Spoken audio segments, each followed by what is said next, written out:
Guys, this is the part 2 to my last video. So I didn't post that video until like a month later because I suck and I didn't even make a thumbnail to it, but I wanted to post it because I'm like, fuck, this sound is about to pop like with an A-list artist. Let me post it.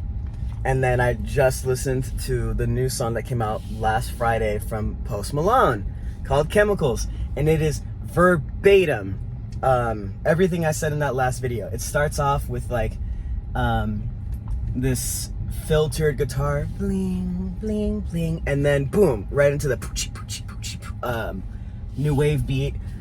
Joy Division, Love Will Tear Us Apart. That is the sound as far as the beat and the way that he's singing it. Just the guitar sound, the bass sound, really distorted. And then last year's sound was more of the pop new wave sound, kind of like Duran Duran, Madonna,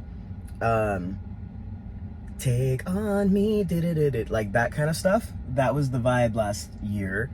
And in those songs, there's always like a sax solo, and that was really hot for a minute, a sax solo. So this style of new wave, kind of the alternative new wave, that's really what the sound is.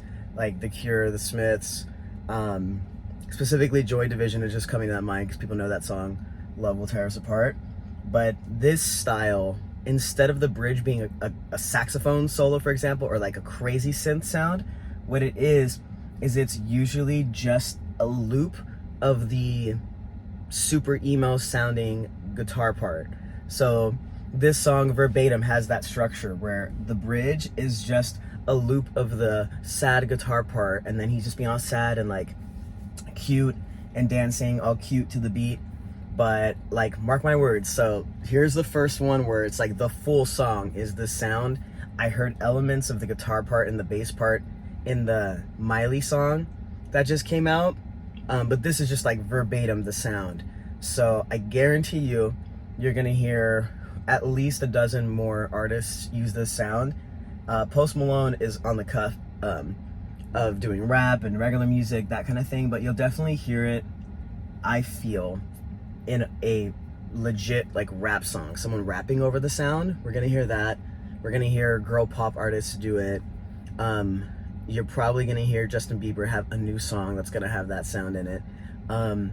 But yeah, this was just very gratifying of being like, yo, I can hear it.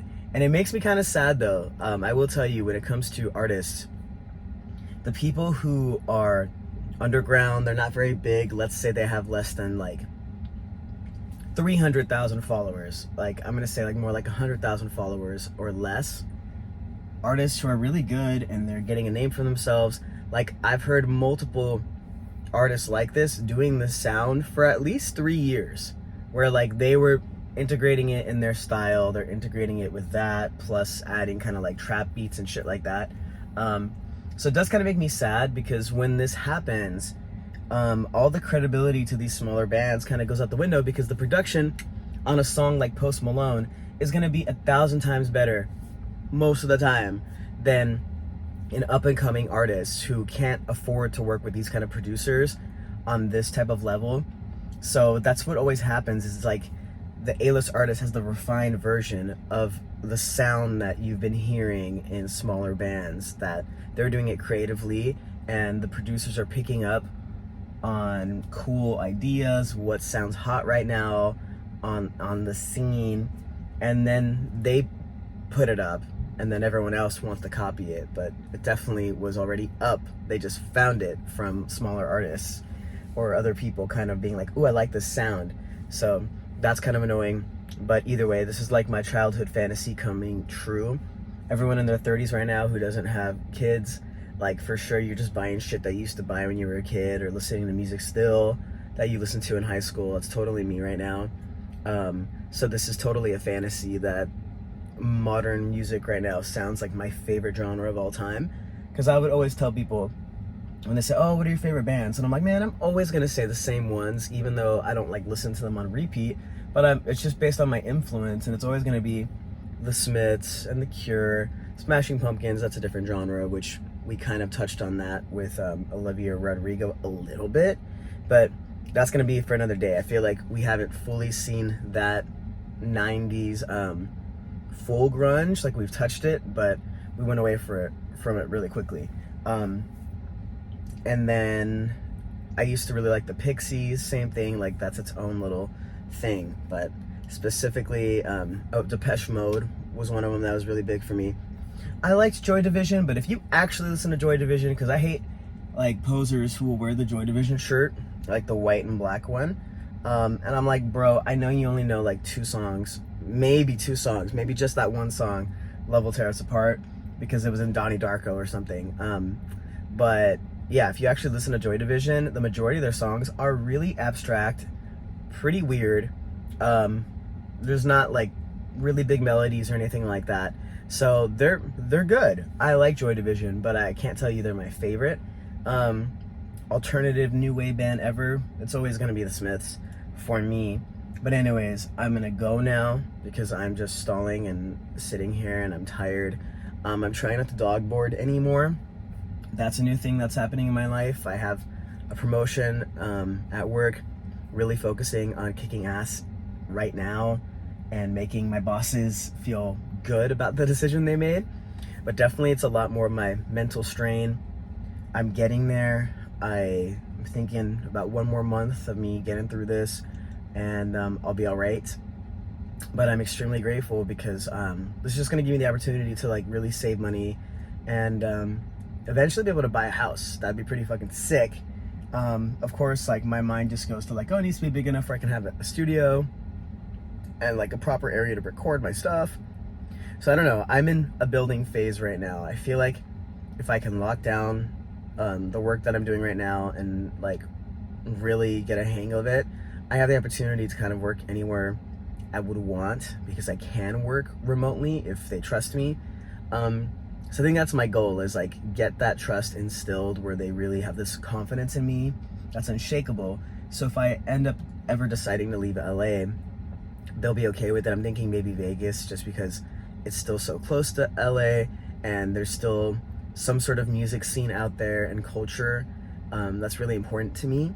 There's really beautiful places in the world, but if I feel like there's no culture, I feel removed from like my own world. It's really weird. So I'm not like this LA guy who needs to go to the club all the time and like shit like that.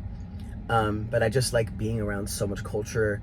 And I guess let's be more specific, creative people. I want to be around creative people. That inspires me a lot. So we'll see what happens in the future for me.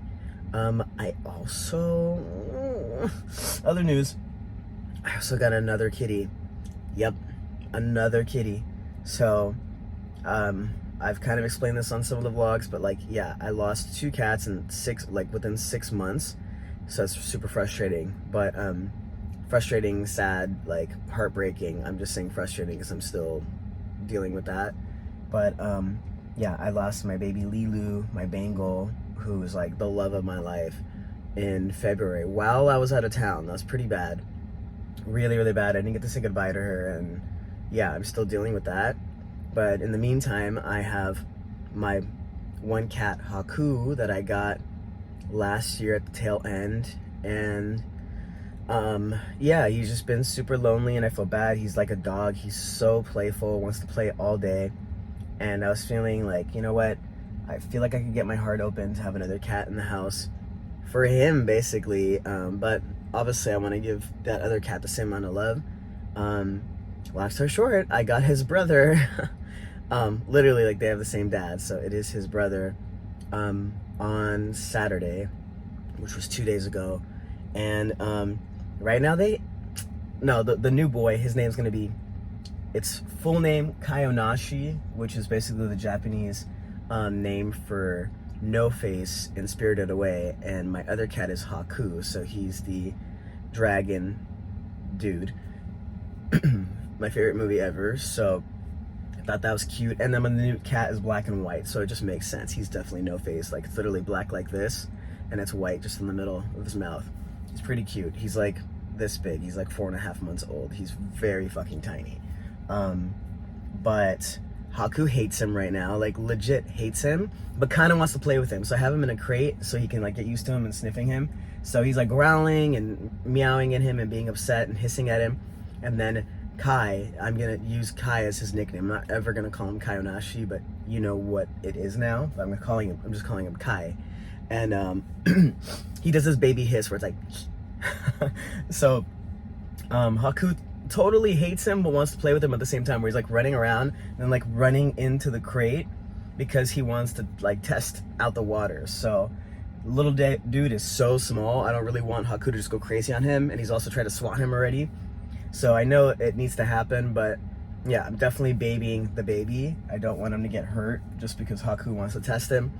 And I have faith that they're gonna love each other because he's already kind of like wanting to play with him. So it's gonna take some time. So it breaks my heart that I could tell Haku is jealous right now. But yeah, I've let in a new little baby into my life, so now I have 2 cats again. And trying not to dog board anymore. I'm trying to get a guy in tomorrow to do give me an estimate on a cement slab so that I can put outdoor furniture, a cute little rug, get a gazebo from Amazon, get someone to install it because that shit is a bitch. Put some little lights out there. It's gonna look very cute. And I might be even putting some shrubs on the side of my my fence, because my new neighbors, they are also creating an addition in the back. So I'm gonna have 2 new neighbors in the back where literally they've raised like the area of the other person where they're gonna live. So their door, I could literally see them now. Like, it fucking sucks. So there's like no privacy in my backyard. So I'm thinking getting some shrubs and doing that thing where you just let them grow and then you now have an additional fence. So that's how much I hate my neighbors. No, I just want privacy. So that might be happening, and then you'll be seeing me doing videos outside. I think it'd be super cute. But long story short, off I go. Love you, bye.